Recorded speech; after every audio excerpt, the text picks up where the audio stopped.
Welcome back, folks. My name is LastKnownMeal, and today we're going to be talking about Cyberpunk 2077 Next Gen Upgrade or Patch 1.5, so let's get into it. So Cyberpunk has been out for a while now, and when it came out it released with a lot of issues, and CDPR has been trying to fix all of those mistakes for 1.5 years now, offering various patches, fixes, and updates to the game. Now, Patch 1.5 or the Next Gen Upgrade was one of the most expected patches and updates to this game because they took the most amount of time to work on it and people were expecting the biggest changes with this update. Now, also keep in mind there was a lot of expectations that this update is going to bring like crazy features back and everything, which is never going to happen sadly this fast, but if anything, Patch 1.5 serves as a step in the right direction, and I'm going to explain why. When it comes to updates and fixes, this patch brings a lot of changes to the game. You can actually see it from the patch notes themselves, and those changes come on every single platform out there. Now keep in mind, some of the changes and updates are only going to be reserved for PC and next gen versions of the consoles, and some are actually going to also appear on the last gen, including PlayStation 4 and Xbox One. As we can see here, new weapons, additional apartments, and all of that, that's available across all platforms. But for example, if you look at, obviously ray tracing is not going to be available on PlayStation 4 and Xbox One, that's completely understandable, and various visual quality improvements are also not available on PlayStation 4 and Xbox One, but keep in mind, you still have specific fixes for PlayStation 4 and Xbox One regardless. Sadly, improved crowd reactions haven't made it yet, or maybe they will never make it into the last gen. That's also only available on next gen and PC, and also they added DualSense controller features for PlayStation 5, and that's PlayStation 5 only. I do wish that's also enabled for PC, but we shall see what happens in the future.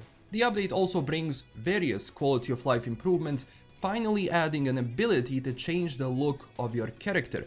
Now keep in mind, these looks are only reserved for your haircut, hair colors, and features on your face. You are not able to change the entire look of the face, which I still think needs to be added because from the lore perspective it absolutely makes sense. Now those things can obviously be done maybe by Biotechnica or someone else, or going maybe into one of their shops and doing the full surgery there would also be beneficial to the game itself. So I do believe that it might happen in the future, but of course that's just my speculation. We don't have the exact confirmation on that. Now they also added new apartments in the game. Those apartments vary from 55,000 eddies to 5,000 eddies, and essentially all of them are different to your playstyle and what you want from your character, and obviously those apartments are going to offer various other activities and things you can do within them depending on the price, and obviously their look and size is going to increase as the more money you pay. So the Corpo apartment, which costs 55,000 eddies,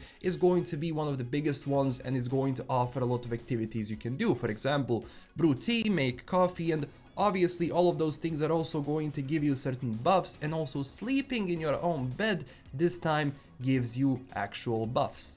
And those activities in the apartments range from actually sipping coffee, making tea, drinking whiskey, or if you want to play a guitar a little bit, those things definitely help. Now I definitely wish that those things that they implemented here the way that they are also implemented throughout the city. So it would be really cool to be able to have a terrace within like Night City where you can sit and basically have an animation to drink or smoke or eat. It doesn't have to be anything special, but I think it would definitely help with the immersion within the city, because it would feel cool to actually look at people around you and to just interact with the city in that way. So from everything like within the apartment, which is a step in the right direction, if that's implemented within the city itself, it's going to be a nice little plus for the overall immersion.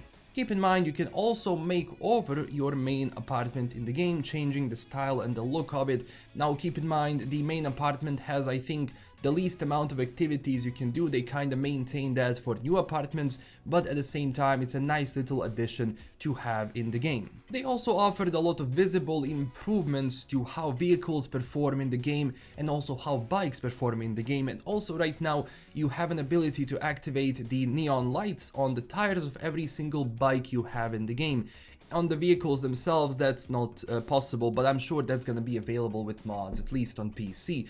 Now, when it comes to vehicles themselves, now you have an ability to do a burnout, and the vehicles themselves behave much better than they did before, because before, the actual engine of the vehicle and how you were actually just giving the gas to the vehicle was not really that enjoyable, because the vehicle might either go too slow or too fast, or generally you didn't really have a feeling like they were simulating the engine or the clutch or ABS.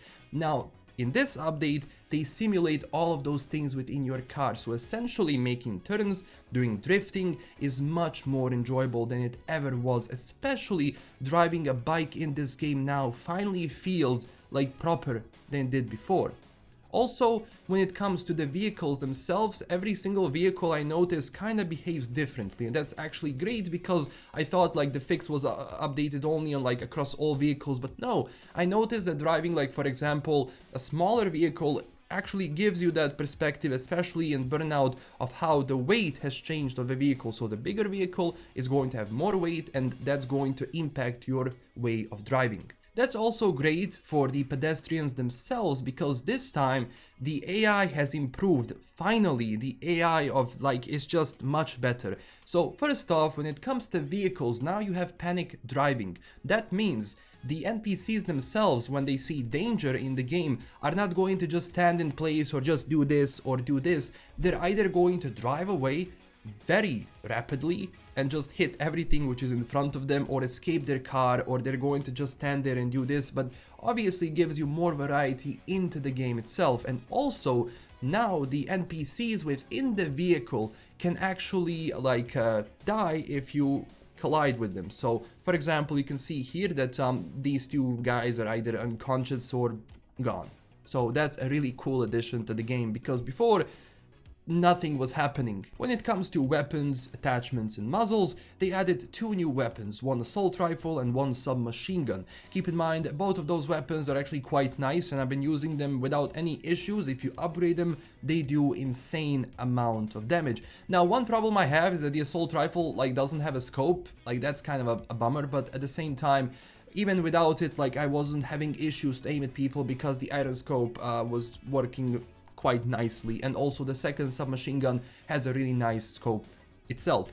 Now also they added various bunch of other scopes, like for example this one I'm using on my assault rifle. It also tells you how much ammo you have, so you don't even have to use the actual UI to tell you that, which is I think a very nice addition.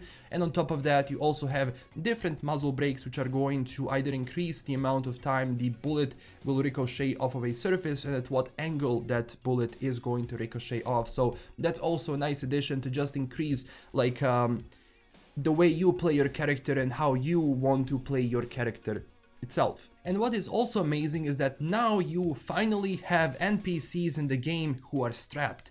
Because in the lore of Cyberpunk, in the lore of Night City, it is absolutely advised that every single person in the city is armed. And every single person, or well 99% of them, do have some sort of a weapon. So now it's finally great to have NPCs who are going to pull out a gun on you and start shooting if they feel threatened. That means if you get close to them or you start shooting near them, they might try to take the justice in their own arms. And that's really cool, honestly. That's something that I was asking for, and I'm really glad that they implemented this, because it's such a nice addition just to the game, because it gives you much more variety when it comes to NPCs themselves. And that also comes to the combat itself. The combat AI of enemies has changed. It's very visible, because before enemies would just have these movements which were not logical. They will all try to kind of close that position between them and you very fast, and they were just making dumb decisions in my opinion. But now NPCs are actually going to try to go around you, or they will stay in cover, or they will try to flank you in some ways. They will also throw bombs much more now than they did before. Also at the same time, I'm not sure if this was actually present before, I might have missed it, but this was the first time it happened. So I shoot this guy, I shoot the rifle out of his hand, he pulls out a gun and he kind of starts strolling towards me and he tries to shoot me with a pistol.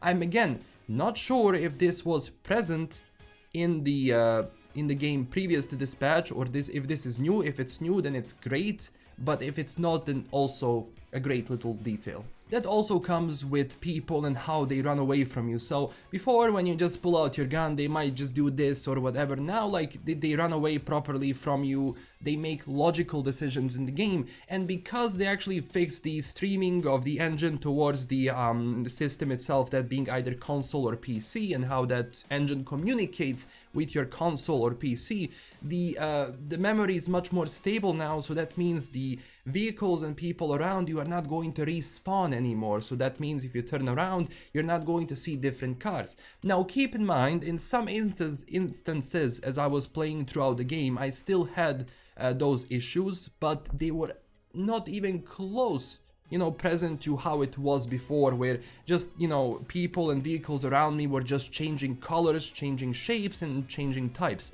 Now that is a lot more stable and definitely helps, because I'm not going to find myself in a situation where there's gonna be 100 people around me and basically if I turn around there's not going to be anyone. So that helps, and that specifically helps because those things are now much more present on consoles, especially next-gen consoles were able to handle that. Because keep in mind, the more objects, the more NPCs, the more vehicles you spawn, it can cause a dip for your frame rate. And obviously and sadly, last gen cannot fully like stream all of those things. Now obviously the console itself is old, but at the same time, you know, Red Engine in itself is not really like the perfect engine still, and they really need to like in my opinion work on that. But there were a lot of changes from like the base game here. Like they really took their time to just fix everything in the background. Now obviously it's a lot more visible on the outside, but the base code is now running much better than did before, and it's not going to, you know, crash everything. They also fixed and changed the skill tree. So now basically once you log into the game, even if you like have your character already, all of your skills are going to be reset. So you have to like use again to like fill out the ones that you need. This is good because a lot of these skills were actually changed and optimized to work as well with your character, and at the same time a lot of them are now working properly. Because when the game released, like the skills had a lot of issues, a lot of skills were not activating, a lot of skills were kinda unnecessary, and a lot of those skills didn't make sense. But now it's much more better because it gives you enough variety to be able to really like see what kind of a character you're going to play, especially when it comes to net running and how that is done like with quick hacks and so on, because that's much more enjoyable now. It's still very OP. If you really want an OP build like without going close to the enemies, like Netrunner is going to be your class, because it's very deadly later on if you actually like invest a lot of points in your intelligence and hacking. Besides that, when it comes to general fixes of the game, it does seem so far as people have been reporting that PlayStation 5 and Xbox Series X and S are behaving really well when it comes to frame rate. Obviously, Xbox Series S is going to be running in 30 frames, I believe, with some form of ray tracing, if I'm sure. And then Xbox Series X is going to be running that in 60 frames. Now, obviously, the resolution to that is going to be dynamic. But so far, at least when it comes to bugs and glitches, there are a lot less than there were before. So that is definitely a huge plus for all console owners. Now sadly, PlayStation 4 is having a little bit of an issue because with the update itself, some people were not able to start the game, and a lot of people were reporting on that. Now, I don't know what the problem is there, but I actually hope it gets fixed soon so that everyone can play properly. But when it comes to my PC, for example, and what I've experienced on PlayStation 5 when it comes to Cyberpunk, is that some of the pockets within the city itself that were giving me huge FPS drops are now gone.